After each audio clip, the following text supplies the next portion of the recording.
नमस्कार मित्रांनो, स्वागत आहे तुमचं आपल्या यूट्यूब एज्युकेशनल चॅनलवरती। तर तुम्ही केलेल्या मागणीनुसार आज मी तुमच्यासाठी महत्त्वपूर्ण टॉपिक घेऊन आलेलो आहे, पंचवार्षिक योजना। तर पंचवार्षिक योजनेमधील जे काही IMP पॉईंट्स आहे ते मी तुमच्यासोबत आज इथे डिस्कस करणार आहे मित्रांनो। या चॅनलवरती आपण विशेषतः चालू घडामोडीचे लेक्चर टाकत असतो। मात्र महत्त्वाचं म्हणजे जर तुम्हाला कोणताही एखादा टॉपिक कमी वाटत असेल किंवा मग तुमच्याजवळ त्याबद्दल माहिती नसेल तर तसं तुम्ही मला खाली कमेंट बॉक्समध्ये सांगा, त्या संबंधित मी हे सगळे जीकेचे व्हिडिओ घेऊन येत असतो। आज मी तुमच्यासाठी महत्त्वाचा टॉपिक घेऊन आलेलो आहे, तो म्हणजे पंचवार्षिक योजना। आता मित्रांनो, सध्या भारतामध्ये पंचवार्षिक योजना राबवल्या जात नाही, कारण 2017 पासून पंचवार्षिक योजना ह्या बंद झालेल्या आहे। ठीक आहे, तर याचं कारण काय आहे की आपल्या सर्वांना माहीत आहे की पंचवार्षिक योजना तयार करण्याचं काम हे नियोजन आयोग करत होतं। मात्र नियोजन आयोगाच्या जागी नीती आयोग स्थापन करण्यात आलेला होता। यावरती खूप सारे प्रश्न आलेले आहे की नियोजन आयोगाच्या जागी कोणता आयोग स्थापन करण्यात आलेला आहे? नीती आयोग। नीती आयोग म्हणजे काय? National institution for transforming India. मग नीती आयोगाची स्थापना केव्हा झाली हा महत्त्वाचा एक प्रश्न आहे। तर नीती आयोगाची स्थापना ही 1 जानेवारी 2015 मध्ये झालेली होती मित्रांनो। नीती आयोगाचे अध्यक्ष हे पंतप्रधान असतात। नीती आयोगाचे सध्याचे जे उपाध्यक्ष आहे ते आहे राजीव कुमार आणि चौथे CEO कोण आहे ते तुम्ही मला खाली कमेंट बॉक्समध्ये सांगा नीती आयोगाचे। तर आता नियोजन आयोगाच्या जागी नीती आयोग आलेला आहे मित्रांनो। नियोजन आयोगाची मग स्थापना कधीची आहे? तर नियोजन आयोगाची स्थापना आहे मित्रांनो 15 मार्च 1950। नियोजन आयोग काय करत होता? नियोजन आयोग पंचवार्षिक योजना स्थापन करत होता आणि त्या पंचवार्षिक योजनेला मंजुरी देण्याचं काम हे राष्ट्रीय विकास परिषद करत होती। मग आपल्याला दोन्ही प्रश्न विचारले जाऊ शकते की नियोजन आयोग म्हणजे प्लॅनिंग कमिशन जे आहे मित्रांनो, प्लॅनिंग कमिशन हे कधी स्थापन करण्यात आलेलं होतं? 15 मार्च 1950।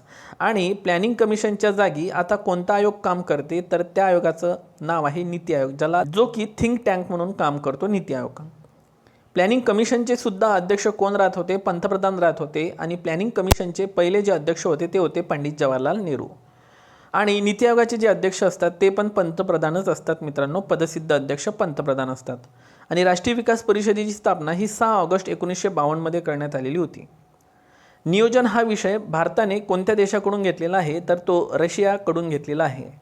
आणि नियोजनमध्ये आपण पंचवार्षिक योजनेचा अभ्यास करणार आहे। तर काही महत्त्वाचे पॉईंट्स तुम्हाला आधी सांगून देतो। भारतामध्ये एकूण ज्या पंचवार्षिक योजना राबवण्यात आल्या होत्या त्या एकूण 12 राबवण्यात आलेल्या होत्या। त्यामध्ये एकूण खंड 3 पडलेले होते, ते खंड पण आपण पाहणार आहे। आणि या 3 खंडामध्ये एकूण वार्षिक योजना 7 राबवण्यात आलेल्या होत्या। दिसत असेल पहिला खंड जो की प्लॅन ऑफ हॉलिडे या नावानं ओळखलं जाते, 1966 ते 1969। याचं कारण आहे मित्रांनो, 1962 मध्ये भारत चीन युद्ध झालं होतं, 1965 मध्ये भारत पाकिस्तान युद्ध झालं होतं आणि 1966ला दुष्काळ पण पडलेला होता। तर या सगळ्या गोष्टीमुळं पंचवार्षिक योजनेचं कामकाज आपल्याला थांबवावं लागलं आणि आपण प्लॅन ऑफ हॉलिडे डिक्लेअर केला होता। तर हाच होता पहिला खंड 1966 ते 69। मग 66-67 1, 67-68 2 आणि 68-69 3 अशा 3 वार्षिक योजना, 78-79, 79-80 2 आणि 90-91, 91-92 अशा 2, तर 3 आणि 2 5 आणि 2 7 अशा 7 वार्षिक योजना राबवण्यात आलेल्या होत्या। मग तुम्हाला खंड विचारले जाते मित्रांनो, पहिला खंड कोणत्या नावानं ओळखला जाते? Plan of holiday. त्याचा कालखंड सांगा असं परीक्षेत विचारलं जाते, तर 66-69 लक्षात ठेवा। दुसरा होता रोलिंग प्लॅन, ज्याला साखळी योजना म्हटलं जाते, याचा कालखंड विचारला तर 78 ते आपल्याला 80 लक्षात घ्यायचा आहे। आणि तिसरा जर कालखंड विचारला सुटीचा कालखंड तर 1990 ते 92। तर हे तिन्ही जे साल आहे हे तुम्ही पाठ ठेवा, यावरती तुम्हाला प्रश्न विचारला जाऊ शकतो। तर आता आपण काय करूया, एक एक पंचवार्षिक बघूया आणि या एक एक पंचवार्षिक योजनेमध्ये काय काय महत्त्वाच्या घटना घडल्या त्या मी तुम्हाला इथं डिस्कस करणार आहे। पहिल्यांदा तर लक्षात ठेवा, ज्या क्लास 3 क्लास 4च्या एक्झाम आहे त्यामध्ये एक प्रश्न नेहमी विचारला जातो की भारतात पंचवार्षिक योजनेला सुरुवात केव्हा झाली? भारतात पंचवार्षिक योजनेला सुरुवात 1 एप्रिल 1951 पासून झालेली आहे, सगळ्यात महत्त्वाचा पॉईंट आहे। आणि संपली कधी होती पहिली पंचवार्षिक योजना? 31 मार्च 1956। आता 1 एप्रिल आणि 31 मार्चच काय? याच्या मागं कारण आहे मित्रांनो, आपल्या भारत सरकारचं जे आर्थिक वर्ष आहे ते 1 एप्रिल ते 31 मार्च असते। सो 1 एप्रिल 1951 ते 31 मार्च 1956। तर अशी 5 वर्षाची पहिली पंचवार्षिक योजना राबवण्यात आली होती। मग या पंचवार्षिक योजनेचं प्रतिमान कोण होतं? तर ते होते मित्रांनो हेरॉड डोमर। मुख्य भर कशावर होता? तर कृषीवर होता, कारण भारत कृषीप्रधान देश आहे। आणि सर्वाधिक खर्च हा कृषी आणि जलसिंचनवर झालेला होता, यावरती प्रश्न विचारलेले आहे। पहिल्या पंचवार्षिक योजनेमध्ये जर भर कृषीवर होता मित्रांनो, तर साहजिकच आहे आपल्याला जलसिंचन प्रकल्प लागणार होते। त्यामुळे दामोदर खोरे पश्चिम बंगाल झारखंडमध्ये तयार करण्यात आलं, भाकरा नांगर ठीक आहे, भारतातील सर्वात मोठे धरण जे आहे भाकरा नांगर ते सतलज नदीवर आहे, यावर पण प्रश्न विचारलेला आहे. सिंधू नदीची उपनदी आहे, सतलज ही सिंधू नदीची उपनदी आहे आणि हिमाचल प्रदेशमध्ये आहे मित्रांनो. पंजाब हरियाणाला सुद्धा या धरणाचा उपयोग होतो. कोसी प्रकल्प कोसी नदीवर बिहार या ठिकाणी तयार करण्यात आला आणि हिराकुंड प्रकल्प महानदी ओडिशा. भारतातलं सर्वात लांब धरण आहे मित्रांनो हिराकुंड प्रकल्प. ओके, सो हे महानदीवर आहे. तर असे 4-5 प्रकल्प लक्षात घ्या. जलसिंचन प्रकल्प पहिल्या पंचवार्षिक योजनेत तयार करण्यात आले होते. आणि सगळ्यात महत्त्वाचं म्हणजे सिंद्री खत कारखाना. भारतातील पहिला खत कारखाना कुठं सुरू करण्यात आला? सिंद्री. तर कुठं आहे ठिकाण? तर हे झारखंडमध्ये आहे. हा पॉईंट तुम्हाला इथे लक्षात ठेवायचा आहे. पहिली पंचवार्षिक योजना अशी पंचवार्षिक योजना होती की ज्यामध्ये राष्ट्रीय उत्पन्न 18% वाढलं होतं. तिला मित्रांनो हे थोडं चुकलेलं आहे, इथे थोडं लक्षात घ्या. आणि जे आपण म्हणतो दरडोई उत्पन्न हे 11% वाढलेलं होतं. राष्ट्रीय उत्पन्न 18%, दरडोई उत्पन्न 11%. तर किमतीचा निर्देशांक कमी झाला होता मित्रांनो. आणि किमतीचा निर्देशांक कमी होणारी एकमेव योजना आहे, कारण नंतर किमती ज्या होत्या मित्रांनो त्या कमी नाही तर वाढत गेलेल्या होत्या. ठीक आहे. सो दरडोई उत्पन्न 11% पाठ ठेवा, राष्ट्रीय उत्पन्न 18% आणि किमतीचा निर्देशांक कमी झालेला होता. ठीक आहे, जो की 13% होता. नंतर कोणत्याही पंचवार्षिक योजनेत तो कमी झालेला नाही, तो वाढतच गेलेला आहे. तर ही होती पहिली पंचवार्षिक योजना. हेरॉड डोमर प्रतिमान तुम्हाला लक्षात ठेवायचं आहे. मग दुसरी पंचवार्षिक योजनेचा कालखंड तोच 1 एप्रिल 1956 ते 31 मार्च 1961. या योजनेचा भर होता मित्रांनो महालनोबिलिस प्रतिमानावर आणि मुख्य भर होता उद्योग. पहिल्या याच्यात कृषीवर भर दिला, दुसऱ्या याच्यात उद्योगावर भर दिला. म्हणजे लक्षात आलं की फक्त कृषीवर भर देऊन चालणार नाही, तर उद्योगावर भर देणं आवश्यक आहे. मग यांनी उद्योगावर भर दिला. खर्च हा वाहतूक आणि दळणवळणावर होणार आहे. अगदी बरोबर आहे. ठीक आहे. पोलाद प्रकल्प सगळ्यात महत्त्वाचा प्रश्न आणि आयोगाने प्रश्न पण विचारलेला आहे याच्यावर की पोलाद प्रकल्प कितव्या पंचवार्षिक योजनेत सुरू करण्यात आले होते सुरुवातीला? तर दुसरी पंचवार्षिक योजना. याच्यामध्ये भिलाई पोलाद प्रकल्प छत्तीसगड, रूरकेला ओडिशा आणि दुर्गापूर आहे मित्रांनो पश्चिम बंगाल. आता भिलाई जो प्रकल्प आहे हा रशियाच्या मदतीनं उभारण्यात आलेला होता. रूरकेला प्रकल्प पश्चिम जर्मनीच्या मदतीनं आणि दुर्गापूर जो होता पश्चिम बंगालचा प्रकल्प हा ब्रिटनच्या मदतीनं उभारण्यात आलेला होता. आणि इथे 2 खत कारखाने पण होते, नानगल आणि रूरकेला. सिंद्री म्हटलं तर पहिल्या याच्यात घ्यायचं पहिल्या पंचवार्षिक योजनेमध्ये, आणि नानगल आणि रूरकेला खत प्रकल्प म्हटले तर दुसऱ्या याच्यामध्ये. ठीक आहे. तर दुसरी योजना अशी पाठ ठेवा. आता बघा तिसरी पंचवार्षिक योजना ही 1 एप्रिल 1961 ते 31 मार्च 1966. प्रतिमान होतं महालनोबिस आणि एस चक्रवर्ती. ठीक आहे. मुख्य भर आहे कृषी आणि उद्योगावर. आता बघा पहिल्या पंचवार्षिक योजनेत कृषीवर भर दिला, दुसऱ्या याच्यात उद्योगावर भर दिला, पण स्पेशल भर दिला. मग यांच्या लक्षात आलं की नाही, दोघांनाही सोबत घेऊन चालणं आवश्यक आहे. म्हणून तिसऱ्या पंचवार्षिक योजनेत कृषी आणि उद्योग दोघांवर भर दिला आणि खर्च वाहतूक दळणवळणावर जास्त झाला. हे सर्वात अपयशी ठरलेली योजना होती मित्रांनो. याचं कारण खाली दिलेलं आहे. 1960 भारत चीन युद्धही झालं, 65 भारत पाकिस्तान युद्ध झालं आणि 1966 दुष्काळ पण पडला. तर या सगळ्या गोष्टीमुळे ही सर्वात अपयशी योजना ठरलेली होती मित्रांनो. आणि म्हणूनच आपल्याला इथं एक खंड पडलेला होता 1966 ते 69 दरम्यान, ज्याला आपण प्लॅन ऑफ हॉलिडे म्हटलं होतं मित्रांनो. आलं का लक्षात तुमच्या? तर हा होता तो महत्त्वाचा पॉईंट. त्यानंतर मग 69ला तिथून वर्षांनी मग चौथी पंचवार्षिक योजना सुरू केली आपण 1969 ते 74 आणि याचं प्रतिमान ठेवलं आपण ॲलन मान रुद्र आणि धनंजय गाडगीळ. म्हणून या चौथ्या योजनेला गाडगीळ योजना सुद्धा असं म्हटलं जाते. आणि मुख्य भर होता स्वावलंबन आणि स्थैर्यासह वाढ. पाठ ठेवा, रिव्हिजन करत असेल तर बेटर होईल. स्वावलंबन व स्थैर्यासह वाढ आणि खर्च होता कृषी आणि जलसिंचनावर. ओके, हा पण पॉईंट पाठ ठेवा. ठीक आहे. त्याच्यानंतर कार्य काय घडले, आता हा महत्त्वाचा पॉईंट आहे. चौथ्या पंचवार्षिक योजनेमध्ये 1969 अग्रणी बँका स्थापन करण्यात आल्या होत्या आपल्या इथे. आणि अग्रणी बँक स्थापन करण्यासंबंधित कोणती समिती असा थेट प्रश्न विचारला तर लक्षात ठेवायचा आहे नरिमन कमिटीनुसार अग्रणी बँका काय करण्यात आल्या होत्या? स्थापन करण्यात आलेल्या होत्या. याच कालावधीमध्ये 19 जुलै 1969ला 14 बँकेचं राष्ट्रीयकरण करण्यात आलं होतं, ज्या बँकेच्या ठेवी ह्या 50 कोटीपेक्षा काय होत्या? जास्त होत्या. पाठ ठेवा, प्रश्न येणार. असं 6 बँकेचं राष्ट्रीयकरण 1980 करण्यात आलं होतं, त्या बँकेच्या ठेवी ह्या 200 कोटीपेक्षा काय होत्या? जास्त होत्या. ठीक आहे. हे पण एक पाठ ठेवा, कारण 2 पैकी एक प्रश्न तुम्हाला विचारला जाणार. आणि इस्रोची स्थापना आपल्या सर्वांना माहीत आहे, India space research organisation. 15 August 1969ला इस्रोची काय झाली होती? स्थापना. मुख्यालय बेंगळुरूला आहे. इस्रोचे अध्यक्ष कोण आहे ते नक्की खाली कमेंट बॉक्समध्ये सांगा, कारण अलीकडेच इस्रोने पाठवलेलं चंद्रयान 3 हे यशस्वी झालेलं आहे. 5वी पंचवार्षिक योजना.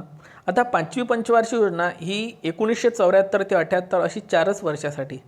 बघा योगायोग काय आहे की 5वीच पंचवार्षिक योजना 5 वर्षाची नाही आहे, ती 4 वर्षाची आहे, असं पाठ ठेवजा. 5वीच पंचवार्षिक योजना अशी आहे की ती 4 वर्षाची आहे. याला दिलेलं आहे आनंद रुद्र व डी डी धर आले मग याचं प्रतिमान. आणि मुख्य भर होता मग मित्रांनो दारिद्र्य निर्मूलन आणि स्वावलंबनावर. आणि सर्वाधिक खर्च सुरू झाला होता उद्योगावर. कशावर? उद्योगावर. त्यानंतर 6वी पंचवार्षिक योजना काय आहे मित्रांनो बघा. 6वी पंचवार्षिक योजना दिलेली आहे 1980 ते 1985 मध्ये. कधी? 1980 ते 85 दरम्यान 6वी पंचवार्षिक योजना सुरू करण्यात आली. आणि प्रतिमान होतं मित्रांनो ॲलन मान आणि अशोक रुद्र. मुख्य भर होता दारिद्र्य निर्मूलन आणि रोजगार निर्मिती. आणि खर्च कशावर होता? ऊर्जेवर. ठीक आहे, लक्षात घ्या. खर्च कशावर होता? ऊर्जेवर. 6व्या पंचवार्षिक योजनेपासून तर डायरेक्ट 9व्या पंचवार्षिक योजनेपर्यंतचा खर्च कशावर होता? जास्त ऊर्जेवर झालेला होता. 5व्या याच्यात कशावर सांगितलं मी तुम्हाला? उद्योगावर. हे लक्षात ठेवायचं. ठीक आहे. त्यानंतर कार्य काय झालं मग 6व्या पंचवार्षिक योजनेमध्ये? कार्य कशावर झालं मित्रांनो? काय महत्त्वाचं घडलं की 1982ला नाबार्ड बँकेची स्थापना करण्यात आली. मुख्यालय आहे मुंबई. कृषी व ग्रामीण भागातील हिला शिखर बँक सुद्धा म्हटलं जाते नाबार्ड बँकेला. हा पॉईंट तुम्हाला इथे पाठ ठेवायचा आहे. नाबार्डचं मुख्यालय आहे मुंबई या ठिकाणी. त्यानंतर आली मित्रांनो 7वी पंचवार्षिक योजना. 7व्या पंचवार्षिक योजनेचं प्रतिमान होतं ब्रह्मानंद वकील. मोस्ट टाइम करा. ब्रह्मानंद आणि वकील हे 7व्या पंचवार्षिक योजनेचे प्रतिमान होते. आणि मुख्य भर होता उत्पादक व रोजगार निर्मिती. आणि म्हणूनच या योजनेला रोजगार निर्मितीची जनक योजना म्हटलं जाते. मोस्ट टाइम करा. कोणत्या पंचवार्षिक योजनेला? 7व्या पंचवार्षिक योजनेला रोजगार निर्मितीची जनक योजना म्हटलं जाते. आणि भरपा ऊर्जेवर मी म्हटलं तुम्हाला 6 ते 9 ऊर्जा ऊर्जा ऊर्जा असं लक्षात ठेवा मित्रांनो. 8वी पंचवार्षिक योजना एकूण आहे. राव मनमोहन हे प्रतिमान होतं मित्रांनो. म्हणजे लक्षात घ्या PV नरसिंहराव आणि डॉक्टर मनमोहन सिंग हे प्रतिमान होतं. आणि तुम्हाला माहीत आहे की या पंचवार्षिक योजनेच्या आधीच LPG म्हणजे 24 जुलै 1991ला लिबरायझेशन, प्रायव्हेटलायझेशन अँड ग्लोबलायझेशन असं आपल्या इथं खावजा धोरण, खाजगीकरण, उदारीकरण आणि जागतिकीकरण धोरण सुरू करण्यात आलेलं होतं. आणि 8व्या पंचवार्षिक योजनेचा भर होता ह्युमन डेव्हलपमेंटवर. पाठ ठेवा. ह्युमन डेव्हलपमेंटवर, मानवी विकासावर. मित्रांनो एक HDI काढला जातो, ह्युमन डेव्हलपमेंट इंडेक्स, जो 3 निकषाच्या आधारावर काढला जातो. एक आहे आरोग्य, आहे शिक्षण आणि तिसरा पॉईंट आहे मित्रांनो राहणीमान. आरोग्य, शिक्षण आणि राहणीमान HDI. HDIची सुरुवात ही लक्षात असू द्या. HDIची सुरुवात मित्रांनो 1990मध्ये झाली होती आणि सुधारणा 2010मध्ये झालेली होती. HDIचे जनक महबूब उल हक पाकिस्तान यांना म्हटलं जाते. तर यामध्ये त्यांना मदत करण्यासाठी अमर्त्य सेन भारत. ठीक आहे, तर यांनी मदत केलेली होती. सो हे दोन्ही पॉईंट लक्षात घ्या मित्रांनो. आणि महत्त्वाचं म्हणजे अर्थशास्त्राचा नोबेल मिळवणारे पहिले भारतीय व्यक्ती कोण होते? तर ते अमर्त्य सेन हेच होते. ओके. त्यानंतर या योजनेचा जो सर्वाधिक खर्च होता तो ऊर्जेवर झाला. 1992-93 मध्ये रुपया व्यापार खात्यावर आंशिक परिवर्तनीय करण्यात आला. 93-94 मध्ये व्यापार खात्यावर पूर्ण परिवर्तनीय करण्यात आला. आणि 94 मध्ये चालू खात्यावर पूर्ण परिवर्तनीय करण्यात आला.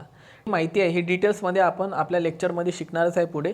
आता जस्ट एवढं लक्षात ठेवा. व्यापार खात्यावर आंशिक 92-93, व्यापार खात्यावर पूर्ण 93-94 आणि 94-95 चालू खात्यावर. हे लक्षात घ्या, पूर्ण परिवर्तनीय. व्यापार खातं हे व्यापार खातं आणि हे आहे चालू खातं.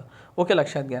8व्या पंचवार्षिक योजनेत पूर्णपणे सूचक नियोजनाचा काय करण्यात आला होता? अवलंब करण्यात आलेला होता. आणि सूचक नियोजन हे कोणत्या देशाकडून घेतलेलं आहे भारताने? तर हे फ्रान्सकडून घेतलेलं आहे. हे पाठ ठेवा. ह्या सगळ्या कन्सेप्ट तुम्हाला मी लेक्चरमध्ये कव्हर करून देणार आहे मित्रांनो. ओके, हे जो आपण मित्रांनो की 8वी पंचवार्षिक योजना ही सूचक नियोजनाचा अवलंब करणारी योजना होती आणि सूचक नियोजन आपण फ्रान्सकडून घेतलेलं आहे. त्यानंतर 9वी पंचवार्षिक योजना 1997 ते 2002 पर्यंत चालली. ही गांधीवादी प्रतिमानावर आधारित होती. मुख्य भर कृषी आणि ग्रामीण विकास. हा महत्त्वाचा आहे मित्रांनो. मुख्य भर कृषी आणि ग्रामीण विकासावर असणारी कितवी योजना असा प्रश्न आहे. तर उत्तर काय असलं पाहिजे? 9वी. मानवी विकासावर भर देणारी योजना म्हटलं तर कितवी? 8वी असा पाठ करायचा पॉईंट.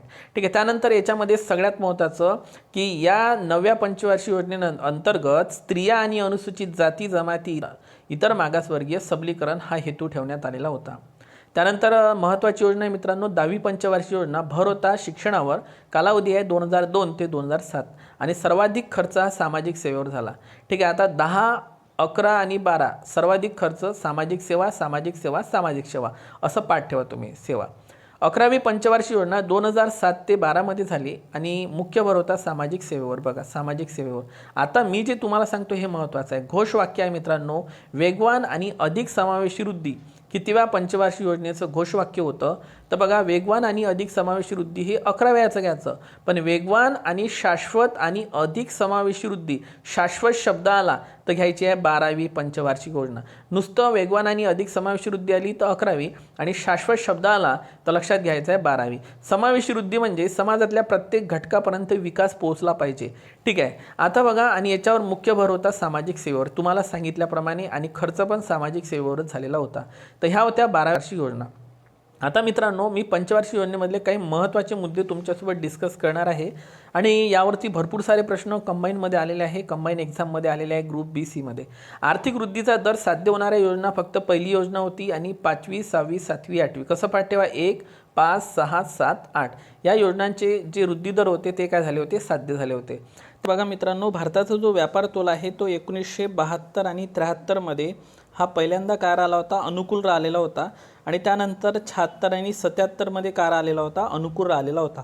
हा पॉईंट तुम्हाला इथे लक्षात ठेवायचा आहे. महत्त्वाचे काही पॉईंट्स दिलेले आहे. पुनरुत्थान योजना पहिल्या पंचवार्षिक योजनेला म्हणायचं, भौतिकवादी योजना दुसरी पंचवार्षिक योजना, गाडगीळ योजना आहे चौथी योजना, आपण मगाशीच बघितलं. रोजगार निर्मितीची जनक योजना आपण 7वी बघितली, आणि पूर्ण सूचक योजना आपण 8व्या पंचवार्षिक योजनेला म्हटलं होतं.